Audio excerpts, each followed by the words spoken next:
Welcome back to Downloadable Content. We are SJ. And Alex Herschel, and we're joined today by a special guest, Zach. Today we're gonna talk about what makes a game fun. Let's get right into it. Let's do it. Herschel. Herschel. Herschel.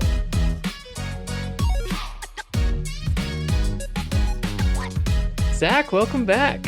Good to be back. I'm really excited to be on the podcast event. It's been a little while. How many months has it been? It's been at least a year, right? It has been a while for sure. So I think the last time you had me was for Metroid Prime Remastered, and that was last spring? So yeah, it's been at least a year. Yeah, and I'm pretty sure that was without Alex, right? Yeah, that was just the two of us. And there's some kind of curse because we just can't ever record with Zach and Alex. Our auras are At too the same strong to time. be in the room at the Exactly. same time. Yep. It's Yep. it's for the multiverse. We can't trigger some cataclysm by Yeah. being in the same room. It's okay. It's the burden we bear, right? Exactly. Exactly. You and me, we're on the same page there. It's too much of the same page, but it's our burden to bear. It's all okay. Well, Alex, anything new on your end? Any quick updates? Um, I am almost done with Kingdom Hearts 2. Kind of Oh been my blazing gosh. through it. I've decided that any the way that I got here so fast is if it's a cutscene that's just for the Disney worlds that doesn't have to do anything with like the larger story, I just skip it because it's too much for me to watch. It's Yeah, you're just yeah. the cringe is just too much for me. So if it's like the wider story and original characters and stuff, like I'll sit down and watch that. But um yeah, that's about it on my end. What about you? Uh, well, I bought Alex convinced me to buy the entire Kingdom Hearts series on Steam. No, It was on sale for $70, you which is didn't. honestly good value, I think. That is pretty good value. And yeah, what really made me pull the trigger was just me realizing that I don't really have any new games to play on Steam Deck right now. Like on PC, I need to play through Control, because Jordan gifted that to me. But on Steam Deck, I don't have anything. I'm like, Kingdom Hearts would be like perfect Steam Deck game. Yeah, definitely. Yeah, so I pulled the trigger, I downloaded it. I'm ready to start Kingdom Hearts 1 anytime. But hey, I gotta play Metroid Prime Remastered that this guy got for me on Switch, and And it's all ready. tell them what kind of edition of Metroid Prime Sorry, Remastered grab it I real found quick. for you. Yeah, no, it was wild. So for all the listeners out there, I am an impulsive window shopper. It is my favorite pastime to wake up and start my day with scrolling through Facebook Marketplace. And as I was scrolling through, I wasn't looking for this. Someone had this Japanese copy of Metroid Prime Remastered, and I was like, "Is this real? Is this actually legit?"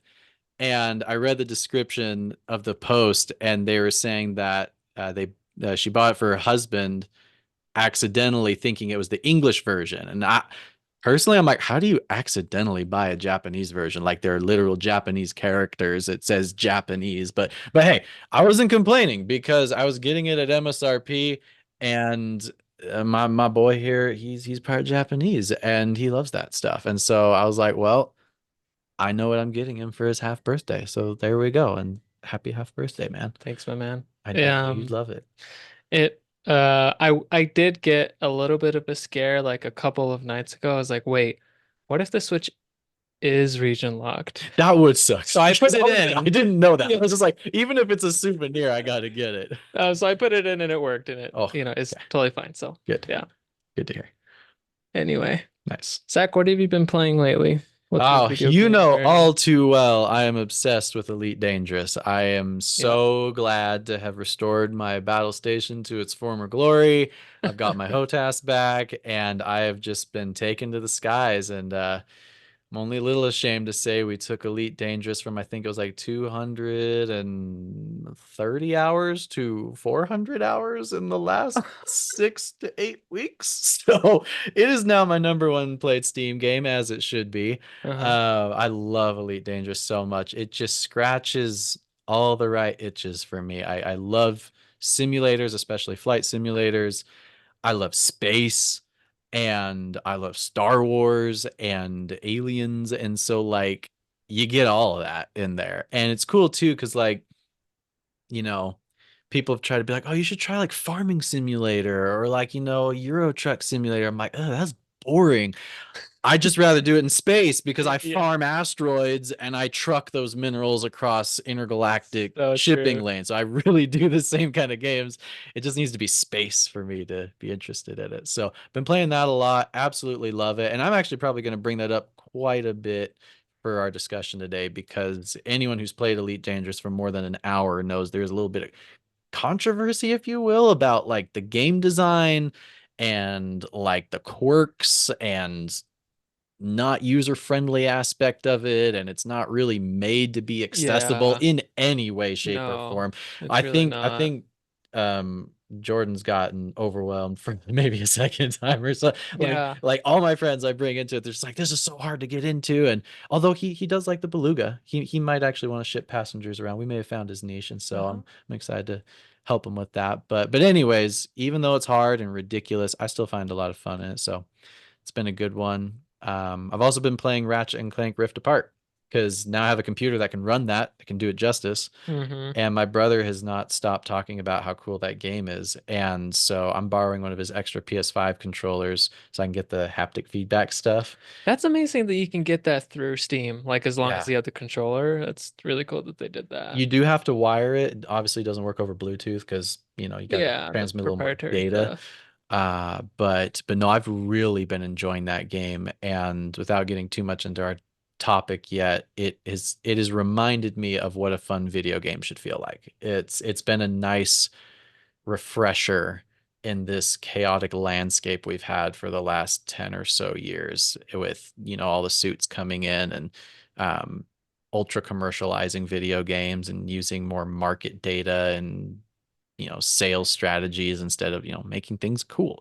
It's Yeah, as soon as um they see the market booming, they're like, oh, and the consumers aren't maximize blamed for that. profits. We can't really blame them too much. They are looking at objective data and they are creating products marketed to that data, and the data reacts in kind. And so um but it's been nice to play a game like that, which was successful as a video game, and just be like, man, this is a modern next gen game that makes me feel like I'm sitting in the living room playing on my CRT with Mm-hmm. my PS2 controller. It makes me feel like a kid again with my little Caesar's pizza. And it's great. It's been a hoot. So that's been what Awesome. I've been up to lately. Awesome. Well, is now a good time for the Discord question from our community. Maya asks, what ability would Kirby get from you, and what costume would he have with it? Now, I don't want to think about what's going to happen to me when I get swallowed by Kirby, but we're just going to skip past that nightmare part and then think about what ability you would bestow upon Kirby. Um, any takers that want to go first? Is it Zach? is it bad that my first thought was your superpower would be crippling depression and the costume is a big Sherpa hoodie to just like chill around the house in? Hey, Oh I my respect the honest I no response. filter right now, no filter right now. But if I were to be a little more serious, a little less levitous, if you will, definitely overthinking. Maybe Yeah, not yeah, much yeah. better than crippling depression, but Okay. like definitely overthinking. Kirby would like have like sight. It'd read the moves. That's what he'd do. He would read the move. He'd have the foresight thing. That what the Oh, bucket has. What's the Pyra Mithra? They have the little foresight thing. uh-huh. Yeah, but it's anxiety. So he'd have to go to therapy after he uses the ability. Okay, so you have foresight, but But there's you you get need to like go to what, therapy. 10% damage, something like that, Yeah, because yeah. you got to turn into a game. The Sherpa hoodie is still a thing though. If you guys don't have a Sherpa hoodie, anxious or depressed or not, oh my word, you are missing out. It is like Cozy. the single greatest investment I've ever made for my personal comfort at home is like a full size Sherpa hoodie. Cause like you can lounge on the sofa in it, you can go to sleep in it. It's just it's a blanket you can wear and it's amazing. So I'd also be terrified if Kirby swallowed me and my life ended in such a strange and oddly violent way, but at the same time I could have peace knowing that he'll have a nice comfy hoodie to wreck his enemies in. So yeah, that's me. Alex, how about you? Um, so I think his costume would just have to be my glasses and my hair because I don't really have too many other distinctive features for him to get dressed up in. But like his special attack would just be like getting transported over to the edge of a stage and getting forward smashed by Mario because that's all I've done in Smash Bros ever is just gotten forward smashed or forward aerialed off the stage by SJ's Mario. So that's probably what his ability would be is an instant death. See, Take one of the stocks. that's where my crippling depression comes from. By the way, viewers, is the same thing. Because see, me and Alex, we're cut from the same cloth, right? We have the same aura. Well, we have the same aura because this man can't stop slam dunking us like it's a basketball game. Well, for the costume, I think he would grow up a little bit of something like this here, little small beard.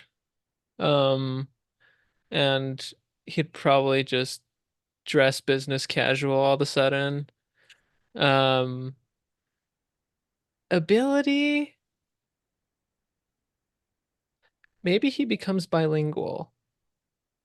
Yeah. That would actually be kind of fun for So he doesn't just say Poyo, he starts saying, "Hello, how are you?" And he also speaks Japanese. I could see him being a bird too. What if it's like turned into like Moroni or Turns something? into a bird Yeah, just because like I'm a bird. yeah, just got the Exactly. business casual bird. Yeah, That's bilingual. that's great. Business casual bilingual bird. A lot Good of concept. alliteration. There you Yeah, go. yeah. I like it though. Either way, I like it. Yeah, great question, Maya. That was a fun one. Um, well, Alex, would you like to introduce our topic for the day? Well, actually, I think we should have Zach do it since it was his You're right, idea. it's his He can idea. kind of set the stage for us. Yeah. Yeah, let me whip up the exact wording I Um, had. while he pulls that up, just for the audience, this is a new camera setup. We're still figuring out the lighting situation. But if you notice me looking this way a lot, it's because I'm used to the webcam being over there. So I think that when I look that way, I'm talking to the audience. But now I need to look this way. So anyway, yeah, go for it. Yeah, so the topic we were talking about today, they're asking like, "Hey, what do you think we should go on?" And because I've been playing a lot of Elite Dangerous and Ratchet and Clank, this topic's been on my mind. Is what makes a game good versus a game fun, or like what is the difference there? Is there a difference, my brother and I, we've been hanging out a lot, and another game we've been playing was the Sly Cooper series. He's on a trophy hunting kick, and we recently finished the first in the series and platinumed it and everything, and we couldn't stop talking about how just like so many, by today's standards, poor game design decisions were made with like, it's just like, why is this bottle in such a ridiculous place, or like, there's, they'd place things in places that didn't make sense. The controls were kind of clunky. Like you could invert up and down, but you couldn't invert left and right. So when you tried to turn the camera right, it would go left or something like that. And it was just kind of weird going Hmm. back to like 2001 or whatever and being like, man, that's right. That was really normal for games back then to Yeah. have these quirky controls or like things that we're used to having like circle or square or X are kind of shifted around because it's a little different. But so anyways, when they asked me, I was like, yeah, let's talk about what makes a game good, what makes a game fun, and if the two are mutually exclusive. Because um, what I see a lot in today's media is a lot of games may be good. Like we have the most graphically accurate video games ever produced. Budgets are through the roof. Half the time it feels like you're playing a movie, not a video game. And yet I've never seen more dissatisfaction at video games in my life, and I'm a 90s kid. So like I was born, yeah, smack dab in what I like to call the golden age of gaming. I feel like the late 80s to the mid 2000s was like where fun and good peaked. Like that's where the intersection hit, was around those decades. And then they've kind of just gone awry, and so some of the most fun games we have extremely low budgets, and some of the best made games have super high budgets but not fun, so yeah, anyways, that's what we're getting on, and stop yapping for a bit and let these guys weigh in on the topic so far. And yeah, So, Alex, is that I just Go want for it. Go for to it. when this was first like proposed, I thought, "Oh, that's a great idea. Let's do it." And Alex did as well. My first thought though, the first thing I did, this was like toward the end of my shift at work. I got a blank piece of paper. I drew two circles, labeled one good, the other one fun, with the overlap in the center, and I tried to think of a bunch of games that I've played and place them and, where I think they would belong. And I honestly struggled to find games that I thought were good that were not fun. So I kind of want to quickly discuss, and this is for like either of you, how do you define like good, right? Like, are we talking about just graphics, like technologically speaking? Because I don't know that that necessarily is the same good that I was thinking about. Mhm. But yeah, any thoughts on how we're defining good? Yeah, I think this is something where all of us will probably have different opinions on how to define it. But when Zach first sent, this topic and I started to think about it, I kind of whittled it down to, for me, how I look at games is um, fun is kind of it has to be a subjective thing, because you can have a game that's designed, and some people just aren't going to enjoy certain types of games. Um, Certain gameplay isn't going to be for them, or certain um, consistencies across the gaming landscape, with it being so common, is going to make games less fun for somebody who might be experiencing that type of game for the first time. And so I looked at fun as a very subjective thing, whereas good um, kind of is the objective side of things, and also takes into account where you can determine if a game's fun purely based off of gameplay. What makes a good game kind of goes beyond that and includes all the other aspects of it. So outside of just how it feels to play, level design, music, story. If you want to throw graphics in, with the preface of when the game was made, because you don't want to compare a game that was made today to a game from the 80s. It's just not realistic on a graphical comparison. Um, that's how I kind of looked at things and came up with some examples that I'll share throughout the rest of this episode that kind of highlight how I would define those types of games based off of that kind of definition. Zach, would you agree with that? Oh yeah, no, and I'm really interested to hear more of that.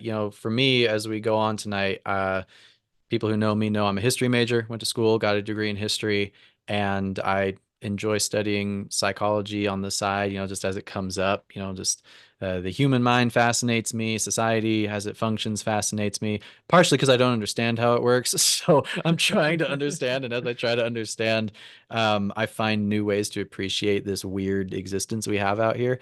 And so for me, I've taken a more sociological approach to trying to understand this issue, and a historical approach, because video games are a really unique thing as far as entertainment goes. I think we as a society forget that video games have only been around for roughly 40 years. If you think about the grand scheme of human history, I mean, we've had theater for an extremely long time. Like Shakespeare is like I am going to get flogged for not knowing my dates, but I think it's like the 1300s or 1400s with That's Shakespeare. crazy. So we're talking like, you know, that's almost 1,000 years ago we've had theater, and we've had singing since we realized what tone and tempo were. So like you go back to caveman days, we've had some kind of song, dance. That's also ancient as time itself. Movies, that was like, I want to say late 1800s, we started having early concepts of motion pictures where they had those little roulette things with Yeah, the the stills and they'd spin it around. People are yeah. like, whoa, the horse is moving, like black magic or something. People were freaking out that you could It's make a like picture. fast PowerPoint slides. Yeah. Yeah. And then like, the very first time they had a train coming at the camera. This was wild. As I think it was like, yeah, early 20th century. Some filmmaker had a train come towards the camera, and everyone in the audience thought the train was actually going to like fly out of the screen and run over them. The whole theater ran out screaming at a train running towards the screen, right? And like we laugh at that now, but like, how many memes are there about like, yeah, can you imagine putting a drone show across an uncontacted tribe into the Amazon? Like that's what it felt like to them. Yeah. But video games, we've only had that since like the late 70s is when the very first video games came out. And they didn't crystallize into what we really know them as until the 80s when the home consoles really started becoming a thing, because video games started out as arcade cabinets, if I understand my gaming history right. And so yeah, like we and it's advancing so quickly. So the perspectives a gamer from the 80s has is going to be different from us from the 90s, and we 90s gamers are going to have a different perspective from the iPad kids who, they grew up playing iPad games in the 2000s and 2010s, because holy crap, the people born in 2010, they're 14 now, and that makes me feel It's old. insane. Yep. So yeah, that's kind of the approach I'll be taking, and I have a lot of thoughts that may or may not be spicy on that, but it'll, it's cool, it's fun. It's fun to discuss that and try and come to a common understanding. Because I actually, spoiler alert, I don't actually think there's a right or wrong answer to this question, and I think Alex actually hit upon it perfectly. Is it's going to be subjective. There are some objective ways to measure if a game is made well, um, but ultimately, what we find fun is going to be different. Oh no. Can I you still hear us? I made sure to I pause. I can hear you. The video is out. All I see is your profile picture right now. But I can still hear you just fine. Okay. All right, hear me. 1 second. Oh, what was that? A few moments later. Where were we? So yeah, I was just going on about the talking about spoiler alert. I don't think there's a right or wrong answer to any of this, and that Alex had a great point that it may be that we may be able to objectively talk about if a game is well made, Hmm. but if we find it fun or not is going to be subjective, and that could be due to historical and societal cultural factors. So yeah, so that's where we left off, and then it was open ended from there, and then the camera went crazy. So Okay. Um, so I kind of came into this kind of with the thought that maybe for me, there is no fun game unless it's a good game, which I'm still not sure, and I think I'm gonna probably kind of solidify my opinion on that as I listen to what you guys have to say. Because I'll just give a couple of examples real quick. So like when I thought of like, okay, what are like fun games? I immediately thought of like Mario Party, Smash Brothers, Hyrule Warriors. But then I wouldn't necessarily exclusively put those under fun either because I think they're good games, you know? I think there's probably more of an argument for Hyrule Warriors being more of like an exclusively fun game as opposed to good game, but that doesn't necessarily mean that it's a bad game. So like and I think it is a well made game, so I do think it's a good game. So and then when I thought about okay, what's a good game, I thought about Nier Automata. Um this game that I watched a playthrough of on YouTube called Slay the Princess. Um I thought about these like games with like deeper meaning behind them. and things that weren't just, the fun gameplay at the surface, or maybe it had aspects that built on top of the gameplay that is already in the game. Um, but most of the games that I would put under good, unless it's a video game that's meant to be like melancholy or like sad or something, I would also put them as fun as well. So, I kind of had a hard time with it, but I'd love to hear your guys' separation of that. Sure, sure. So here's what I'll say. This is oh, it doesn't show up. That's a disappointing. This is Red Dead Redemption 2. Okay. I loved this game. Uh-huh. It's blurring out. That's so disappointing. Okay. Well, anyway, I was holding up the box for Red Dead Redemption 2, game that I really enjoyed playing this year. But I think this game qualifies more as a great game versus a fun game because this game, in my mind, was elevated by all the aspects of it that didn't have to do with gameplay. The gameplay was serviceable and there were still fun moments, but there were also a lot of moments where the gameplay was dragging, was not a highlight of my experience. And so, like Red Dead Redemption, I would say is one of the better games that I've played, but wouldn't put it like near the top of the most fun games that I've played. Now, Kingdom Hearts, again, can't see it, but Kingdom Hearts is a fun game. I've had so much fun playing through this, and there are a lot of glaring design choice issues. It's really hard to play that game in 2024, honestly. It it's a little interesting, right? The first game, the gummy ship is terrible until you get warped. The difficulty curve at the end, which we talked about on Patreon. For all you listeners out there, go ahead and check it out because it's a really good episode. Uh-huh. There's there's just weird choices in there. How much backtracking you do through certain worlds for no apparent reason. Um, there's design choices that just make it seem like, this could have been so much better. And I wouldn't say it's a bad game, but this is one of those games that I love and will defend. But if I'm having like an objective conversation of trying to rank the most impactful video games or the games that if I wanted to be seen as a video game auteur, Kingdom Hearts isn't exactly one that I would end up recommending right off the bat because I think it fits a very specific type of person who wants a very specific type of game. And then you get the rare overlaps of a Zelda game where you have both, where design choices and gameplay come together to create this perfect mix, where you have a very, very fun game that can also be held up as like a teaching tool of like, this is what a game should be in every aspect of what it is.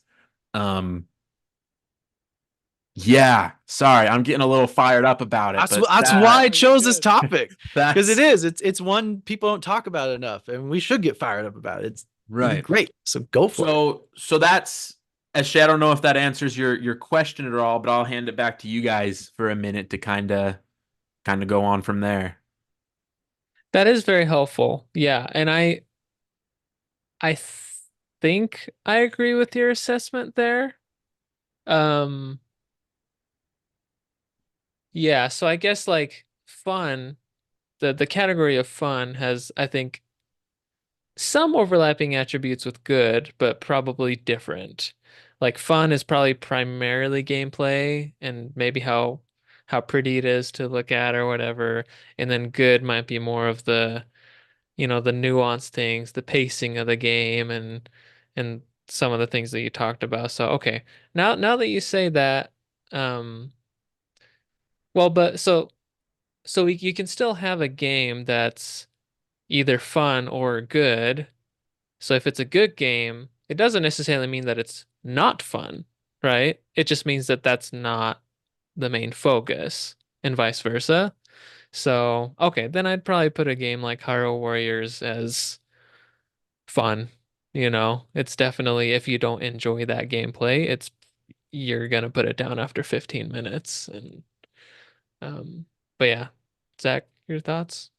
Well, if I may try and blow the doors open on this conversation, I'm going to use an example to lead into my hot take, and that is I think Halo Reach is better than Halo 1. And I will get flogged for saying something like that. There are people who will die on the hill that Halo CE or 2 or 3, like that's peak Halo. That's Halo, you know? Um, I think Halo Reach is the best made game of the Bungie series. It is squarely in the good category. I also find it incredibly fun. But here's the thing. Here's the thing that I've noticed, and this is actually what kind of um, brought me to the genesis of this topic is I think what people really are saying when they're talking about what's fun or versus good or what makes a game good, what makes a game fun, it really comes down to a feeling they're trying to recapture. And for people who started their Halo journey on Halo CE, nothing's ever going to top that. They're going to go back to that first moment on the um, first level of the game. They're going to step out of that pod and they're 8 years old in their living room and they're having the time of their life, especially if it's with a friend. And Halo Reach just ain't going to do that for them because Halo Reach doesn't make them feel the way Halo CE made them feel. And you know, and I'm gonna say that too with like Breath of the Wild and Tears of the Kingdom. I haven't finished Tears of the Kingdom. I can't do it. I don't find it fun. And it feels like a slog trying to get through the game and finish the story. But this guy knows how much I love Ocarina of Time. Ocarina of Time was my first 3D Zelda game. And that became my foundation for what a good Zelda experience is. And what makes it fun for me is the story and experiencing this like really deep symbolic journey from childhood to adulthood. It is, I think, to my knowledge, the most symbolically rich Zelda game in the entire series. There's a wonderful video on it called Ocarina of Time, a masterclass in subtext. Yeah. Unreal. 30 minutes long. It is a long watch, but Yeah. perfectly describes the uniqueness of that particular game compared to all the others. And so I think for me, when it comes to this whole fun versus good, is A few moments later. All right, sorry guys, we're back. yeah. So yeah, and you know, so that's just that's a human experience, right? And for the thing when it comes to Halo, you know, I should give some context here is that Reach was my first Halo. And so that gave me my foundation for what good and fun is. And that was in many aspects peak Bungie at that time. It was almost like a love letter to the series that they ended with that beautiful prologue with a just heart-wrenching story. And whenever I play through the series, I always start with Reach. It's a toothpaste and orange juice moment going to Halo CE because all the creature comforts of Reach are not in there. We experienced that recently. But I will say though, I find them all fun. You know, they are still all fun. And so so again, we come back to this, what makes it fun. Well, yeah, I think really it really depends on people's motivations. You know, it really just depends on why people want a game. And you know, like I was saying, I had this great zinger. Honestly, I had this great little transition I wanted to have at the beginning, and then Alex was doing such a great job of explaining this topic. He's like, "Oh crap, I forgot my mic drop," so I'm just gonna like kind of throw out something like this, still trying to bust the door open. But a thing I guess I also want to bring up, and we can transition into, is one other element of gaming that I don't think we consciously are aware of, and that is, you know, I gave y'all a little history lesson about how video games are only like what 40, 50 years old. Well, guess what's even newer than gaming? Professional gaming. Professional gaming, Twitch streaming. When I was a child, and if you told me I could have potentially made $1 million freaking dollars playing a video game, either through ad revenue or a contest, I would have been like, well, first off, I would have said that's amazing. Yes, please ship me to that timeline. Yeah, but also it would have been really hard to believe. I mean, what was the number one criticism of every single parent in the 80s when their children played video games. Get off that stupid thing. You'll never go anywhere in life. You're wasting your life. Like blah, blah, blah, blah, blah. There are people literally making their living off of having history channels on those old video games. There are people making their living racing simulators and making content channels with Minecraft and Fortnite and CS:GO and StarCraft, and like it's insane. There's no way we could have predicted that back in the 80s when the internet wasn't even a thing, or at least not the way it was today. Completely foreign concept. So that's something we have to take into account as well. And what I mean by all this is that some people don't game for fun. Some people don't play video games for fun. And that's something that for a guy like me who never considered being a professional gamer and is, already in his 30s and doing a lot of other things with his life professionally that have nothing to do with video games, that I don't think about. I play games to have fun. Like when I come home, I just want to relax. I want to sit back. I want to chill. I want to have fun. And I enjoy games that some people criticize and don't think are good. But that's because my standards are, for lack of a better phrase, a lot lower than other people. Some people really don't care if it's fun. They just care if it's good because they're in it for the gameplay. They're in it for the process. They're in it for their job. I haven't heard a single person say League of Legends is fun. I haven't heard a single person say CS:GO is fun. It's a sport to them. And I mean, think about that with sports, like, I don't know if you guys were very sportly inclined. Don't know how to say that. But like when I grew up and played sports, I didn't really dream of being a professional athlete. I briefly flirted with the idea of being on the PGA Tour for golf or something.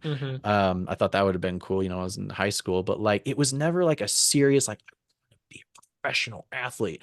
And so when I went out and played sports, it was for fun. Yeah. It was for fun. I just enjoyed it. And so I think we have to take into account that for some people, especially with the rise of competitive video games, and multiplayer, that's like way bigger. Online multiplayer has just absolutely exploded, compared to even the earlier days. I mean, shoot, what, in the 90s, the only online multiplayer was really PC games. I mean, consoles didn't have online multiplayer until Xbox Live, and that was early 2000s. Or I don't remember if PlayStation Online came first, but you know what I mean, early 2000s. Xbox was first, yeah. Yeah, and so some people don't really care if it's fun. And they get to have that opinion. That gets to be a valid opinion. And so that's something that I always think about as well, is, it comes down to, why do you play video games? And I think if we all ask the question of why do we play video games, this topic becomes really easy to answer, So why do you play video games, SJ? So before I answer that question, I kind of want to go back and maybe this partially answers your question, and then I'll turn it over to Alex. So I think you are right on the money when you say that how you rate whether a game is good or fun or both, that ultimately it boils down to that feeling that you get when you play it. I think that is spot on. And as I thought about the games that give me that feeling when I decide to play through Ocarina of Time again, or when I every once in a while pull out Smash Brothers Melee or whatever, um, it is nostalgia, but I don't think you can really just say that it's mere nostalgia, because there was something special that I felt playing through Ocarina of Time for the first time. Um, and another game that I played around the same time frame was Diddy Kong Racing. I love Diddy Kong Racing. And I could play that any day. So good. I think that's like one of the best like party racing games like ever made. It was so innovative. But The adventure mode was amazing. Mario Kart doesn't have an adventure it mode. was incredible. Yeah, I loved Yeah, it. Mario Kart's never had an adventure mode. No, And I actually missed that. That would be cool if we had an adventure it's mode. so cool. It's yeah. But today, if I played Ocarina of Time, I get that feeling that this is a good game. Obviously, it's fun, but this is like good and fun. It is near perfect in my mind. If I play Diddy Kong Racing, even though it's nostalgic, it doesn't give me that same feeling that I had when I played Ocarina of Time. And so for me throughout the years, you know, childhood, early teenage years, late teenage years, the kind of video games and I think like maybe media in general that give me that feeling changes as the years go by. And the kind of video games that I would need to play right now for the very first time is different from the kind of video games that I would have had to play, back when I was 12 years old to get that same feeling. But that same feeling can always be triggered by replaying that game that brought about said feelings, if that makes sense. So a good example would be like Nier Automata. Like had I played that game as a 12-year-old, I would have been so confused. Um, I would have thought that the gameplay was probably fun, but then it probably would have just ended at that. Um, but playing it now as an adult, it gave me that feeling that I felt playing Ocarina of Time, except this was the first time, right? Because the kind of themes in it, the way the game is structured and everything catered to, my mentality today. And so it's kind of interesting to think about that. Yeah. Um, does that answer your question? What even was your question? Why do you play video games? Why do I play video games? Yeah. Honestly, that one I can say just to be honest, to have fun. To have fun. Um, And I think I'd say that if that's your motivation, you're going to enjoy significantly more video games than people who play for other motivations. yeah, and I mean, I thought about competing in video games, mainly Smash. And the couple of times that I did attend like online tourneys and or in person little get-togethers and stuff, like to compete, like seriously, I realized that it causes me a lot of stress, obviously, Um, and it feels really good if I win. But either way, it causes me a lot of stress leading up to it. And, so I kind of realize, you know what, I don't think playing video games competitively is for me. And honestly, the fact that I play video games for fun, doesn't mean that I don't come across good games. In fact, most of the fun games I play, I consider also to be good. But um that aspect of it is very important to me, and especially when Alex and I decided to start this podcast. Um, I never want this podcast to get to the point where it is dictating the video games that I play. That's why you don't hear us talking about every new video game that comes out all the time, on the Switch and stuff, because if we start doing that, then we're missing the mark because we're now trying to be IGN and GameSpot, where we're not about that. We're about playing games that we're enjoying right now at our pace, just down to earth guys talking about video games and having fun, right? But yeah, I'll turn it over to you, Alex. Um, yeah, I think Zach brought up a couple good points that I wanted to highlight earlier at the beginning. He was talking about the dissatisfaction of people in the video game market and how a lot of content is being tailored to um, the medium, the middle of the medium where um it's kind of homogenous and easy to pick up. And so it's something that's kind of influenced my decision making as a gamer over the last few years is um when I got my PS5, I had all this access to all this new stuff.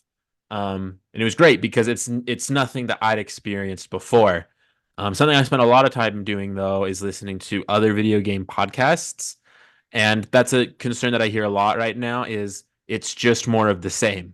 Like people aren't getting new and creative experiences They're games that they enjoy, but there's a cap on it, and nothing's really pushing the needle or expanding the medium of games forward.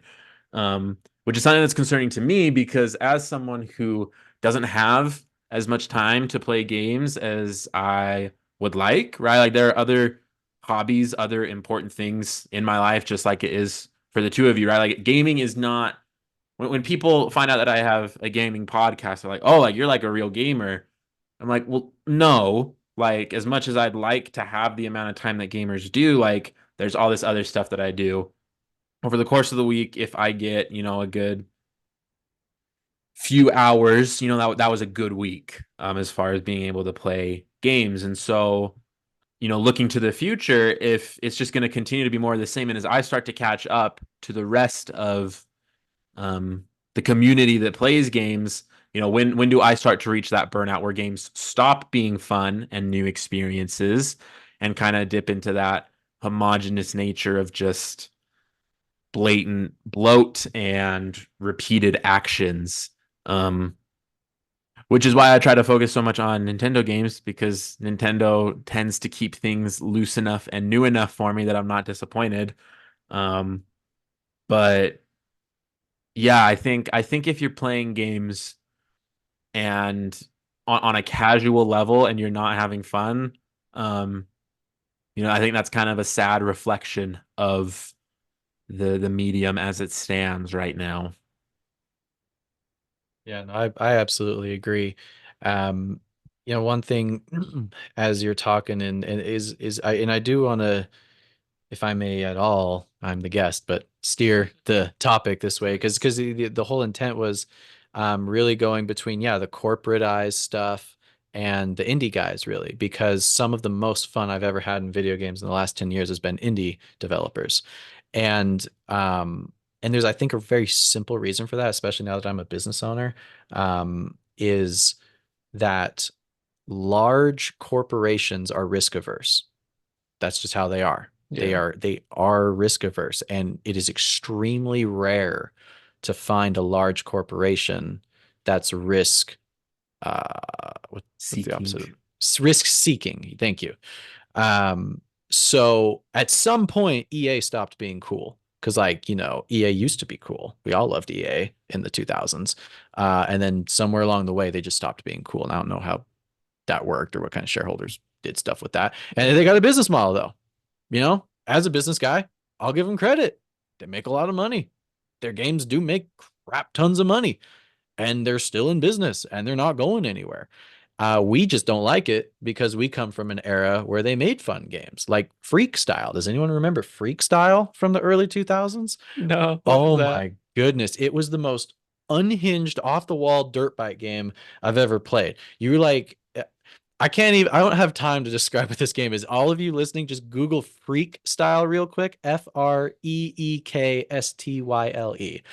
And you will be baffled EA ever made a game that fun. It is literally one of the most fun video games I have ever played in my life. Like, sorry, I could spend a whole chunk of time on that, but they don't make games like that anymore. They just make whatever this microtransaction dystopia is in everything, and they're good. I mean, the F1 games are good. It's a race simulator, they got their micros. And I'm sorry to all the sports game fans out there, but the Madden games are good. FIFA's good. I push buttons. I kick a soccer ball. I throw a football. I slap a hockey puck. I mean, you really can't change it much. A sport game is a sport game unless, they come up with hockey too. It's going to be the same gameplay over and over every year. That's why I only buy one edition of a sports game per console generation because it's not going to change and I really don't care about the players being up to date. And so, but with that though, is like the deeper point behind it is people recognize the soul is missing. The soul of fun in video games is missing. And that is going to be different to each generation. For people like us, we come from the kind of crappily made games where Kingdom Hearts, where it's like, what is this nonsense I'm stumbling through. But we were 9 years old. We didn't care. We didn't know any better, you know? Like I go back and it's still fun to me. I hate the controls. I hate the pacing and the chunkiness of everything, but it's still fun because it's Kingdom Hearts and it makes me feel like a kid again. Mhm. That's what I think we miss. It comes back to that feeling. It's like, what do people feel? And so my deep concern, the whole message I want to get out to anyone listening on the airwaves about this is we need to remember that at the end of the day, video games are entertainment. And I know some people do this for a job, and I do respect that. I do think that's a completely valid way of making a living, and it does need to stop being so taboo to have fun making a living, heaven forbid. Um, but the message, yeah, I want to get out is like, let's not get so hung up on the minutia of game design and details and everything because like I think we don't give stuff enough of a chance. Um, and we're taking something that's meant to be fun too seriously. I mean, people get like extremely stressed over things that should be fun, you know? And I get people are competitive. I get some people are really type A and they want to succeed, or, you know, they've got some kind of thing they're trying to compensate for, to be quite honest. I mean, speaking of psychology, you know, like see if that, you know, you want one thing in your life to go well and you want to succeed at one thing, and video games seem like the easiest thing for you to succeed, that I really do respect that.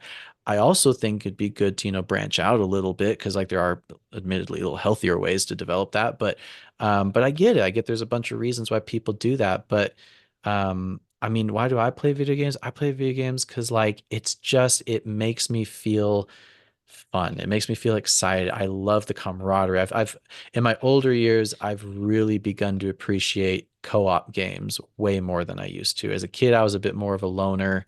I preferred single player adventure games. But now, as an adult, owning a business, trying to take care of my physical health, all the things going on, when I get done at the end of the day and I want to play a game, I want to build relationships with people. So games like Elite Dangerous, where I'm flying in a squadron with SJ, fighting aliens and pirates, or if I'm playing Helldivers with some of my other friends, and we're, you know, fighting bugs and bots and stuff, and it's just big, dumb, stupid fun. Like, and we're just making memories and stuff. Anything that's just creating fun memories, that's a fun game to me. That's a good game to me. I don't really care about the glitches and the quirks and the imperfections. It doesn't have to be perfect. It's just something to have fun with. And it really grieves my soul for the gaming community that we've lost that because, like I said, all these suits and corporations, they're working off of data. They're aggregating all of our posts and our comments. They are watching, and they are making content based on the data they're receiving, and that's the data we're giving them. And so I think if we want this to shift at large, there has to be a culture shift at large. And I don't know how we lost that. I don't know how we as a community lost that love for it, because EA and Activision and Blizzard, they're just a couple companies in a sea of developers, and we're always harping on them, and justifiably so. But you know, I don't know. What do you guys think? Like why do you think we've lost our way with that? How have we so quickly in just a couple decades lost that magic that we had in the 80s and the 90s and the thousands? You know, it's just crazy. I'm young enough to remember and old enough to see the change. And the younger kids definitely seem to not really appreciate or understand that because all they've known is this landscape. So they've got a totally different perspective. I'll start if that's okay, Alex. I think when we were growing up with video games, each new console was almost always something groundbreaking. Um, whether it's, you know, Sony, Xbox, or Nintendo. You think about the Game Boys, the Game Boy Color added color. Oh my goodness, Game Boy Advance, a lot more processing power, and the DS, and when the N64 came out, it's like, oh my gosh, like 3D gaming, that's insane. And then you go to the GameCube and the Wii, which had completely different control schemes. So I think because technology, because video gaming was relatively new at the time, if gaming companies wanted to succeed, I don't think they really had a choice but to innovate and take risk. And so a lot of video game franchises and iterations, I think, were pretty unique. I don't think you had a lot of complacent developers back in the day as much as we do today. Um, and you get diminishing returns with technology evolving over time. Like 1 year of technological advancements in terms of graphics and video gaming capabilities back in the 90s was significantly more than what we have today, even though we're still making huge strides, all the time, right? But in terms of what we are able to do in a video game, um, I think we've plateaued in terms of gameplay. There's always more graphics, there's always ray tracing and all these different things, but what you can do in a video game, it's been about the same for a very long time, I think. And you know, the gaming industry is massive now. These companies have blown up with massive profits, and they're big corporations now, like you were talking about with the EA. Same with Nintendo, Sony, all these other places too. Um, and naturally, they want to most of them, I think, want to create the kind of video game, obviously, is that's going to sell the most. What is the safest one? Which ones are we not going to lose millions of dollars on? And I think that's where EA is right now, to be honest. They have this business model that seems to be working fine for them, but isn't the most consumer friendly. But honestly, it is the consumer's fault at the end of the day because we vote with our money. I mean, I can't tell you how many times I said that on this podcast. Yep. Um, Yep. so if we want change, we need to vote with our money. And maybe this is like a little bit of bias because I love Nintendo so much. But I think Nintendo is probably one of the only companies that is still actively taking big risks almost every generation. Actually, I might say with every console generation, actually. Yeah, Um, I would agree with that. and it's really impressive. And that, it is mostly from Nintendo where like where I play one of their games and I get that feeling. I had that feeling when I played Breath of the Wild. I had that feeling when I play Tears of the Kingdom.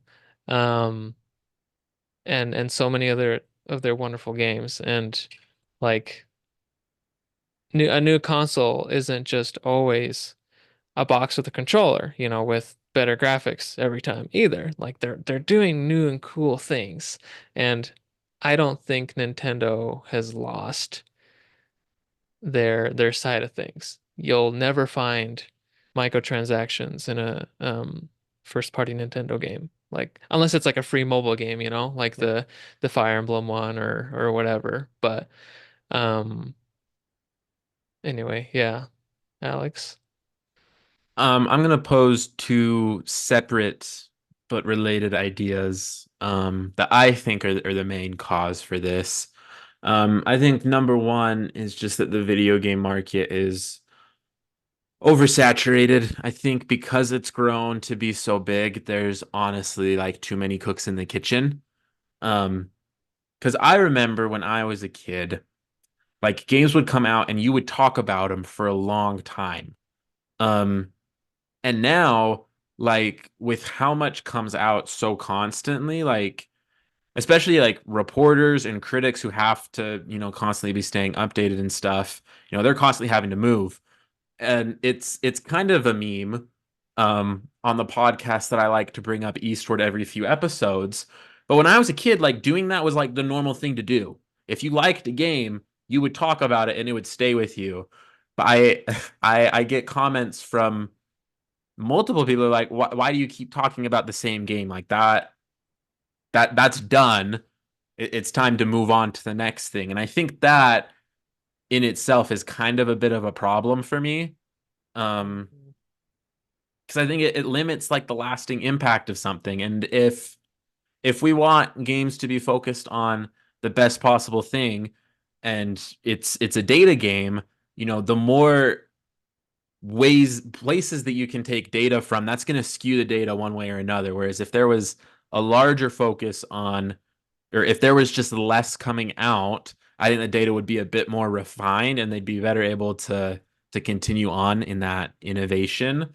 And so I think it's not only that there's too many video game companies, which is I think is kind of a hot take. I think there's too many of them. And then it's just also just like people in general constantly want to be fed new information and new content where content isn't allowed to sit and grow and digest with you in ways that I think it used to. Um, which is odd because with how long games take to develop now, you wouldn't think that would be a problem. But again, because there are so many companies developing games, like console libraries are just massive.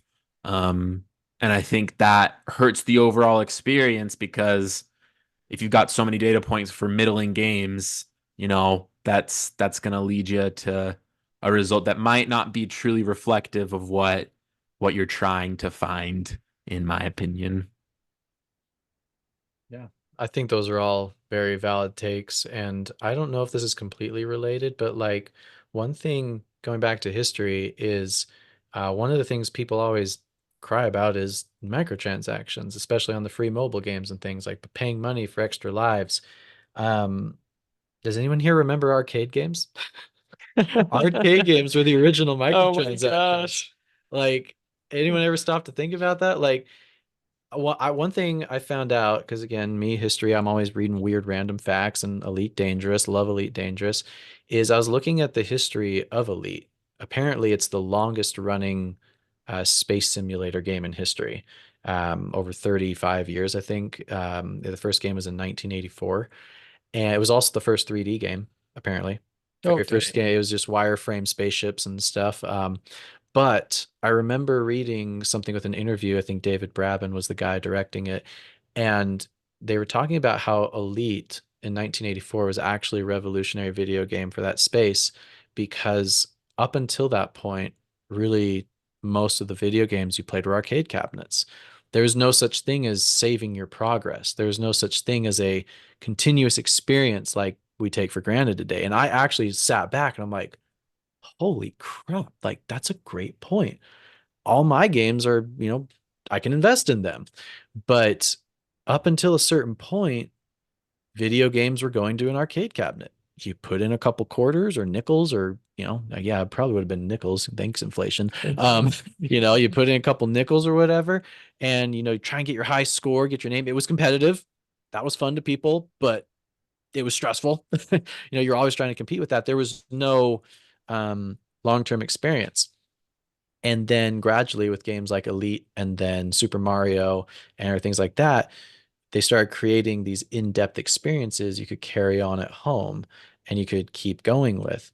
And so, in a weird full circle way, I think we're actually returning to that with more of the games we get. These microtransactions we all hate actually are a lot closer to the economic model of arcade cabinets, if I have my understanding of this right. People come in, they have a free game, and they pay money to get more lives, more playtime. Lately, it's been cosmetics, and you know what? I am a sucker for that. Like, if there is a good little cosmetic, I will indulge from time to time. Not like $100 for a gun skin or something. Like, I'm not that crazy, um, but yeah, so it's just like, kind of like Alex is saying there, it's saturated, it's become big and complex and hairy, and the history of gaming is also in a way big and complex and hairy. It started with, experiments with Pong, just like, oh, can we like make a board game or a little sport out of computer code? And then it graduated into, can we make things competitive? And then it graduated to, can we make a simulator? And like, like we're all just creating our own little worlds with electricity and technology. And I'm just like I'm fascinated by all of it. I love the history of it. I love the concept of it. It gets my brain going.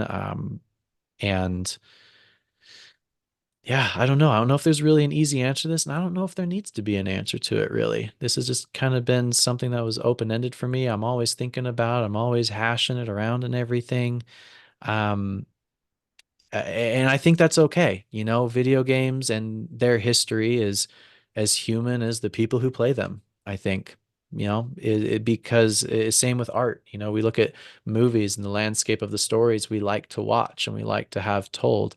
You know, back in the 50s, it was a little more wholesome and lighthearted back when we had a more innocent and, you know, optimistic generation. Nowadays, it's a little more dark and gritty, and people don't want sunshiny stories. They want stories of the morally gray hero. They want a little more reality or a little more pessimism, you know, and that's the kind it reflects. Was it a life imitates art or art imitates life or something like that, you know? Mm. And it grows and it evolves. And video games are in a way an art form, an entertainment form. And yeah, I don't know if there's any one easy answer to this, but one thing I can say for sure is if it's making you stressed and it's a source of contention and sadness in your life, it may be going too far because, you know, this world we live in is beautiful. We are really blessed to live in such a beautiful world.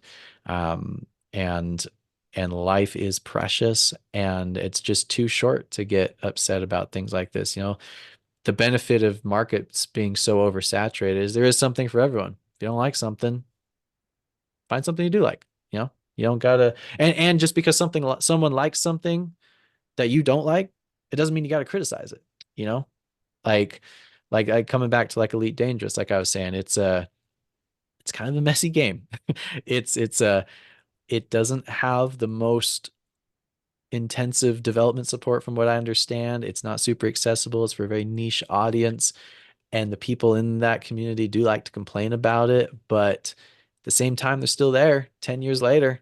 Some of them have been there since the first game in 1984. They are still playing it and loving it, warts and all.